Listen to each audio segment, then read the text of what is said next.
Auzubillahiminash-shaytanir-rajim. Bismillahir-rahmanir-rahim. Good morning, my dear students. Today is another lecture. I hope that you read it, the previous one. I have given you reading of page 1 to 4, and today we are going to start from page number 5. So here it says, if we took a cross section of Pakistan along lines A and B, पहले तो ये समझ होना चाहिए कि line A और B कहाँ है. ये अगर आप नोटिस करें, you should have a lead pencil in your hand. तो यहाँ से शुरू हो रही है और ये all the way आपको पता है यहाँ पे आ रही है. फिर then C to D, ये दो लाइन्स हैं. And C to D, it would like these drawings. अगर हम A to B चेक करें तो आपको पता है ये माउंटेनियस एरिया से शुरू हो रही है. तो फर्स्ट ऑफ ऑल देखें, हिंदू कश है, काराकोरम रेंजेस हैं, ठीक है. फिर नीचे आते हैं आप, ये सॉल्ट रेंज, और उससे पहले जो है पोटवार प्लेचू है आपका, बिल्कुल स्ट्रेट एरिया है. फिर सॉल्ट रेंज आती है आपकी, फिर फैसलाबाद आ जाता है नीचे, ठीक है जी. फिर इंडस वैली आती है, फिर सी आता है नीचे एंड पे आके सी आ रहा है आपका. और अगर ये दूसरी साइड से सी एंड डी को देखा जाए तो तोबा कक्कर रेंज, फिर सुलेमान रेंज है, ये थोड़ी ऊंची होती है, ये थोड़ी कम लो माउंटेन्स हैं.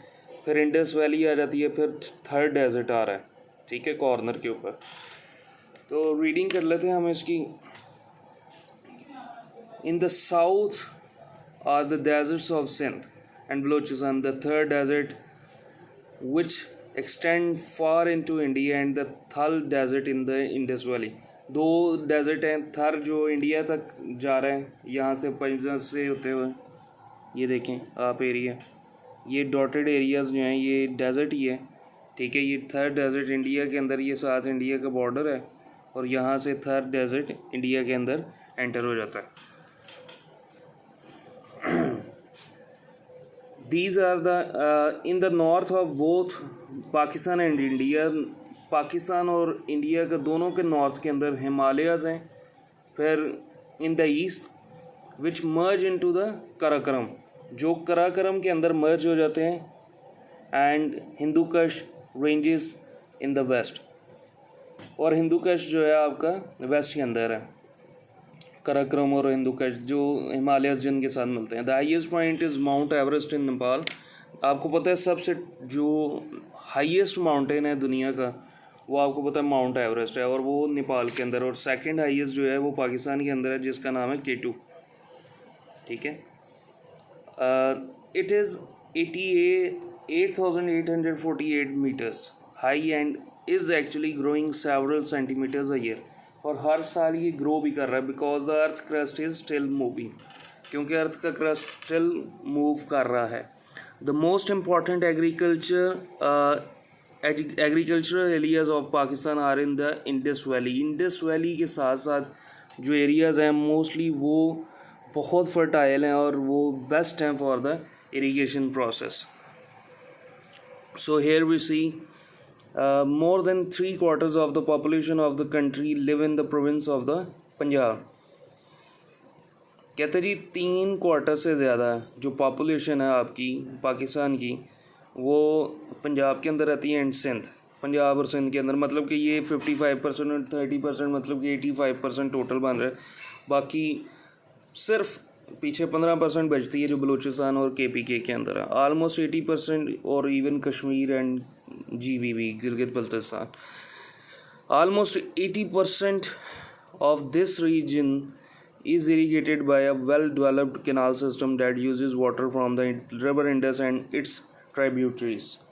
अच्छा जी, ये कहते हैं 80% जो ये रीजन है इसका, वो उसको इरिगेशन की जाती है, इरीगेट किया जाता है, मतलब कि एग्रीकल्चर प्रोसेस के लिए यूज़ किया जाता है. और इरीगेशन जो इसका सिस्टम है, कनाल सिस्टम जो है, आपको पता है दुनिया का बेस्ट सिस्टम पंजाब के अंदर है. तो यहाँ पे पंजाब और सिंध के अंदर इरीगेशन का सिस्टम बहुत अच्छा है, कनाल सिस्टम बहुत अच्छा है, और मोस्टली वो कनाल्स निकलती हैं इंडस रिवर से. This area has been very fertile, producing the bulk of agriculture produce in Pakistan. कहता है ये bulks of agricultural products produce करता है पाकिस्तान के अंदर। अगर हम यहाँ की बात करें इन्फो की, तो कहता है the bed of the Indus Indus south of Panjnad के अंदर यहाँ पे करके, ठीक है, यहाँ पे साउथ ऑफ नीचे को होगा पंजनत के, ये एरिया जो है ये इंडस जा रहा है, ठीक है जी। तो यहाँ पे वो कहता है जी falls from only 75 metres to sea on its 5 the bed of the Indus south of falls from only 75 metres to sea on its 56 kilometres journey to the Arabian Sea. Arabian Sea तक इसकी तकरीबन 560 kilometre की पाकिस्तान के अंदर journey बनती है, और वहाँ पे जाके ये सिर्फ 75 मीटर की हाइट से सी के अंदर गिर जाता है। सिर्फ 75 मीटर का डिफरेंस है सी का और इसका। This means it drops about 13 centimetre in every kilometre. तकरीबन 13 सेंटीमीटर ये हर किलोमीटर के अंदर नीचे जाता है तकरीबन, ठीक है जी। How do you think this affect the flow of the river? Definitely जब आपकी स्लाइड होगी, डेफिनेटली जब ऐसे चीज़ है, आपकी एक स्लाइड है, ठीक है, और वो डेफिनेटली आपका पानी का बहाव वो तेज़ होगा, स्पीड ज़्यादा होगी, और इसका कहते हैं what problems do you think this can cause? Definitely water जब तक चल रहा है इसके अंदर चलता रहेगा। अगर इसको सेव ना किया गया, इसके ऊपर डैम्स ना बिल्टअप किए गए, तो डेफिनेटली सारा पानी ज़ाया होता रहेगा। सी के अंदर जब पानी चले जाता है तो वो सॉल्टिश वाटर हो जाता है, तो फिर उसको बड़ा प्रोसेस चाहिए प्योर करने के लिए।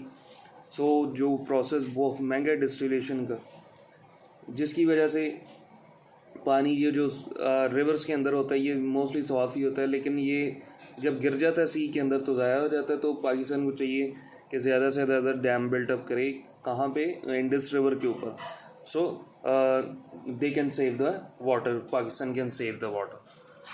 हम नेक्स्ट पेज पे आते हैं, पेज नंबर 6 के ऊपर। तो हमारा टॉपिक है जोग्राफिकल टर्म्स। जोग्राफिकल टर्म्स जो हैं कुछ कंट्रीज़ के अंदर फिज़िकल फीचर्स बताने के लिए यूज़ की जाती हैं, तो हम देख लेते हैं। These are some terms that you will read about in geography.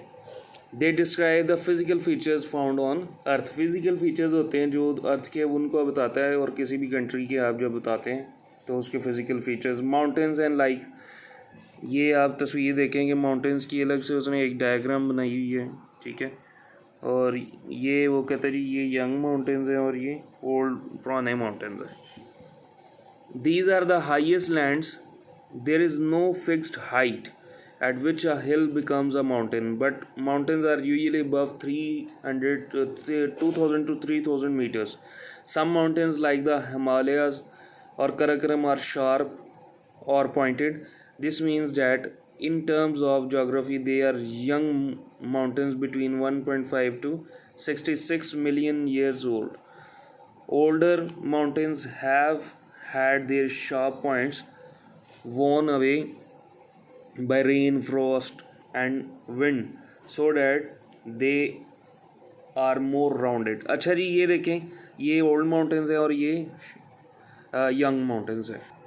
Old mountains means के जो पुराने माउंटेन्स हैं, जो काफ़ी पुराने हैं, तो उनकी वजह से उनके जो शार्प एज हैं, ये जो टॉप पे शार्प एज जो आपको नज़र आ रहे हैं यंग माउंटेन्स के, वो टूट चुके हैं। वो फ्रॉस्ट की वजह से, जम के, या रेन की वजह से, किसी भी वजह से टूट चुके हैं।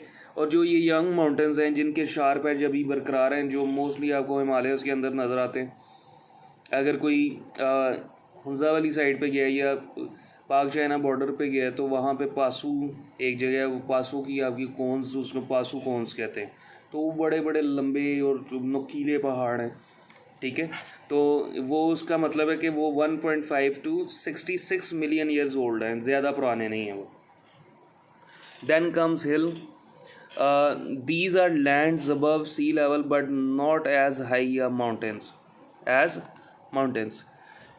They are generally covered with vegetation such as grass, trees or farm crops or terraced fields.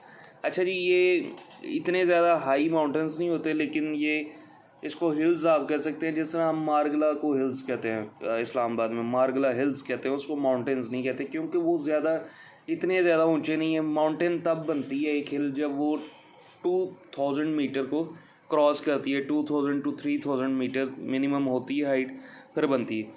अब आ गया प्लाचू। ये देखें, ये सारा स्ट्रेट एरिया है और ये साइड्स पे देखें ये नीचे, और ये हाई लैंड है, ठीक है जी। ये अबव सी लेवल होते हैं, काफ़ी ऊंचे होते हैं सी लेवल से, लेकिन स्ट्रेट होते हैं। These are areas of flat land well above sea level. Some plateaus are fertile while others are poor land. सब कुछ जो प्लाचूज होते हैं वो बड़े फर्टाइल होते हैं, वहाँ पे आप एग्रीकल्चर का प्रोसेस बड़ा अच्छा कर सकते हैं। It depends on their height, amount of rainfall. Amount of rainfall और उनकी हाइट पे डिपेंड करता है कि वो कितने अच्छे हैं for the purpose of agriculture. अब प्लेन्स आ गए। प्लेन आपको पता ही है पंजाब वगैरह का आपके एरिया। ये पोटवार प्लेचू है पाकिस्तान के अंदर, वो प्लेचूज़ में आ जाता है। ये इस्लामाबाद जाते हैं आपको रास्ते में मिलेगा, ठीक है। जो टर्की का एरिया होता है वो वहाँ पे सारा, जहाँ पे सुई गैस भी निकली हुई है। These are areas of flat land at lower levels.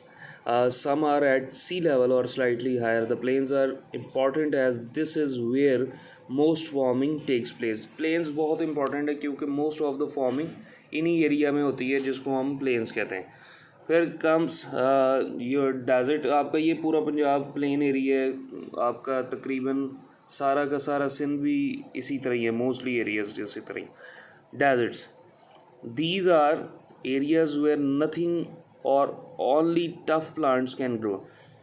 There are hot desert where the temperature is very high during the day. There is very little or no water, or else the soil is too poor for anything to grow. There are also cold desert called tundra. अच्छा जी, ये cold desert जो है इसको हम tundra कहते हैं, और पाकिस्तान के अंदर भी है। Where the climate is too cold for vegetation, these can be found on high mountains tops और इन पोलर रीजन्स। अच्छा जी, ये डेजर्ट जो हैं ये वो एरियाज़ होते हैं जहाँ पे कुछ भी ग्रो नहीं करता, ठीक है। या बहुत जो हार्ड प्लांट्स होते हैं, बड़े मुश्किल से ग्रो हो जाते हैं, वही होते हैं बस, बाकी कोई भी नहीं होता। और तो पाकिस्तान के अंदर ये जो टुंड्रा जिसको कहते हैं कोल्ड डेजर्ट को, पाकिस्तान के अंदर भी है। सरफरंगा डेजर्ट उसको कहते हैं, ये स्कर्दू के अंदर है, ठीक है। और बहुत ही पाकिस्तान का मतलब कि ये बहुत खूबसूरत डेजर्ट है। ये कोल्ड डेजर्ट है, यहाँ पे बर्फ़ पड़ती है, ठीक है। ये ठंडा डेजर्ट है, इसको कोल्ड डेजर्ट कहते हैं। फिर आते हैं जी लेक्स, जिसको झील कहते हैं आप उर्दू के अंदर। These are inland seas completely surrounded by land. Lakes can have either fresh or salt water. ये देखें जी, लेक है, ये साइड के ऊपर आपका सारा लैंड है और दरम्यान के अंदर पानी खड़ा है। फिर रिवर्स आ गए, ये आपको पता है एरिया टू एरिया फ्लो करते हैं और अपना रास्ता बनाते रहते हैं। दिस इज़ फ्लोइंग और moving water. These can be tiny streams or mighty rivers, many kilometers wide. The water is in rivers is fresh except for a short distance where they enter the sea. पानी जो है यहाँ पे साफ़ ही होता है, लेकिन वो वाला एरिया जहाँ पे ये सी के अंदर एंटर होते हैं वहाँ पे जाके इनका पानी जो है गंदा हो जाता है। फिर then comes this estuary. Estuary क्या होता है? This is where important rivers widen as they enter the sea. Estuaries can make good harbors for ships. ये देखें जी, ये सी है आपका, ये सारा ये आपका रिवर आ रहा है पीछे से पतला, यहाँ से थोड़ा वाइड होता जा रहा है, यहाँ पे आके बहुत ज़्यादा वाइड हो गया, ठीक है, चौड़ा हो गया। अब क्या इसको कहते हैं एस्टुअरी, कि एक पतला रिवर आ रहा है, वो सी के पास आके वो वाइड होता जा रहा है, और ये बड़ा अच्छा है, हार्बर बन सकता है ये शिप्स के लिए। मतलब कि यहाँ पे हार्बर मतलब कि शिप्स पार्क हो सकते हैं, शिप्स खड़े हो सकते हैं, ये बड़ा खुला एरिया होता है। फिर आता है जी delta. Sometimes when a river enters the sea, कहते हैं जब रिवर एंटर करता है सी के अंदर, समटाइम्स ऐसा होता है, it breaks into many small rivers और canals in a V shape. The land here can be very fertile because of the mud brought down by the river, but it is also very liable to flooding. अच्छा जी, ये जब river आता है यहाँ से ये घूमता हुआ, ये देखें दरमियान के अंदर काफ़ी एरियाज़ है और यहाँ पे आके काफ़ी ज़्यादा छोटे छोटे रिवर्स और स्ट्रीम्स जनरेट की हैं उसने। ये जो दरमियान वाले एरियाज़ हैं, ये जो ग्रीन है, ठीक है, ये बहुत अच्छे होते हैं for the purpose of irrigation या कल्टीवेशन या एग्रीकल्चर के आपके प्रोसेस के लिए ये बहुत अच्छे हैं, क्योंकि ये बहुत ज़्यादा फर्टाइल होते हैं और यहाँ पे कोई भी जो फसल है, कोई भी आप जो फूड ग्रो करना चाहते हैं, वो बड़ा अच्छा और उम्दा ग्रो करता है, क्योंकि यहाँ पे वाटर बहुत ज़्यादा होता है और दूसरा ये जो मड होती है ये बड़ी फर्टाइल होती है। लेकिन एक और खतरा भी होता है इधर के, ये पानी जिस दिन पीछे से बढ़ के आया तो ये सारी चीज़ें फिर से उसी रिवर के अंदर आ जाएंगी, फिर ये एक रिवर बन जाएगा। अगर ज़्यादा पानी पीछे से आ गया तो फ्लडिंग का बहुत खतरा होता है, तो लोग रिस्क नहीं लेते यहाँ पे फसल लगाने का। So this is it today students, kindly read these 4 pages, इसको अंडरस्टैंड करें और समझने की कोशिश करें। अगर आपको नहीं समझ आती then ask me whatever you want to ask. Thank you.